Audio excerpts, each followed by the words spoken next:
doors.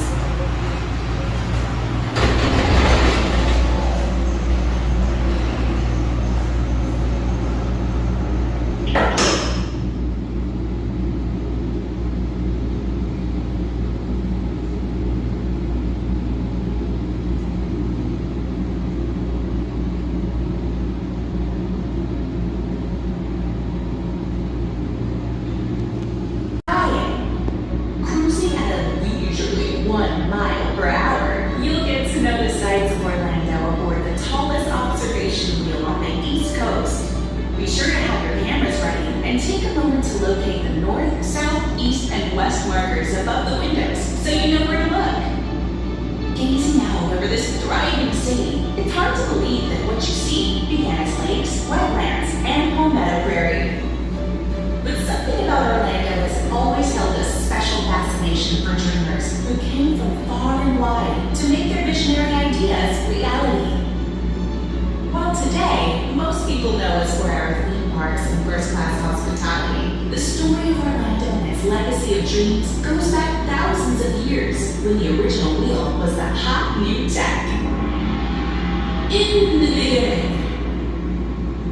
Well, okay, actually about 12,000 years ago, the first humans set foot in the region now known as Central Florida. But unlike you, they didn't arrive to palm trees and sunshine. Would you believe that back then, Florida was frozen in a prehistoric ice age? These ancient nomads learned to live among glaciers, making them the first Florida snowbirds. When the mighty glaciers melted, they created thousands of inland lakes. After the Seminole Wars ended, fortune seekers fled the crowded northern cities to make their marks in Central Florida's young citrus industry. By 1875, the region had grown so much that it was incorporated into a city. Orlando was born, and soon a new wave of dreamers was knocking at its door. 3, 2, 1.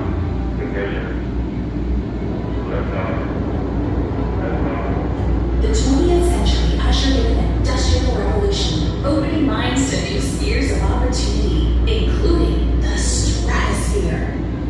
After World War II, the country's fixation turned to rockets. Orlando found itself at the center of space fever when aerospace giant Martin Marietta, later Lockheed Martin, established a plant here in 1956. This was a prelude to the influx of rocketeers to Central Florida just 2 years later, as part of NASA's Project Mercury, headquartered 50 miles east on Cape Canaveral. As early as the 1880s, Central Florida had a toehold in the tourism industry with a few quaint lakefront hotels. But the opening of the Walt Disney World Resort in 1971 thrust this quiet citrus town into the role of a global destination, and Orlando never looked back. SeaWorld splashed onto the scene in 1973, bringing the ocean's wonders to Florida's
he did all right for himself, but I think the wheel still has a few inches on him. Directly east on the other side of Universal Boulevard are the rooftops of Lockheed Martin's Missile and Fire Control Facility. Inside, some of aerospace's brightest talents mastermind the latest ballistic technologies. Even farther east, another group of geniuses have their eyes in the sky. Does NASA ring a bell?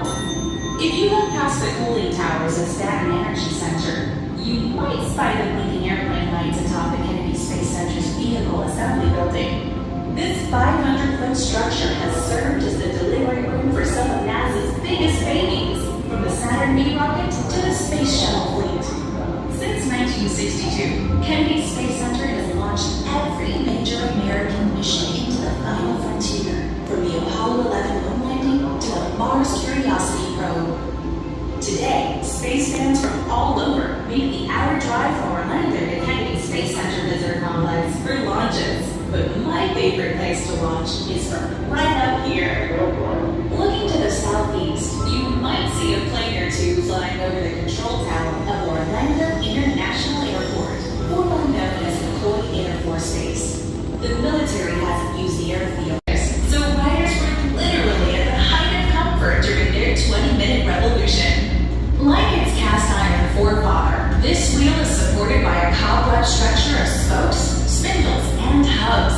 When the wheel opened back in 2015, it was the second tallest attraction of its kind in the United States, and the fifth largest in the entire world. But instead of steam power, the wheel operates on 14 6.6 kilowatt engines with a combined 123 horsepower. And rather than tricked out boxcars, its sleek fiberglass shielded capsules take inspiration from the streamlined ski lift cabs that scale the Alps. After 3 years of construction, the wheel took its inaugural flight on April 29, 2015. Of course, in true Orlando fashion, its grand opening was a real spectacle. All eyes were on Central Florida that rainy, windy morning as world-famous daredevil Nick Melinda attempted to walk the spinning wheel without a harness. The king of the high wire braved the Florida weather and safely crested the 400-foot outer rim in a matter of 5 minutes, setting a world record for the greatest distance walked at the top of an observation wheel. Pretty iconic, right? But I don't recommend you try it. Of course, feats of daring aren't the only skyscraping spectacular the wheel has to offer. The wheel is programmed with 5 unique lighting effect sequences, and every night you can watch this big guy illuminate the Orlando skyline with its colorful light shows. Attention flyers! We are making our final descent into the wheelhouse, Icon Park's central gathering place. Icon Park offers a mix of attractions, restaurants, and shopping that's a cut above the usual.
Welcome to Universal Studios, one of my favourite parks. And it's good to be back.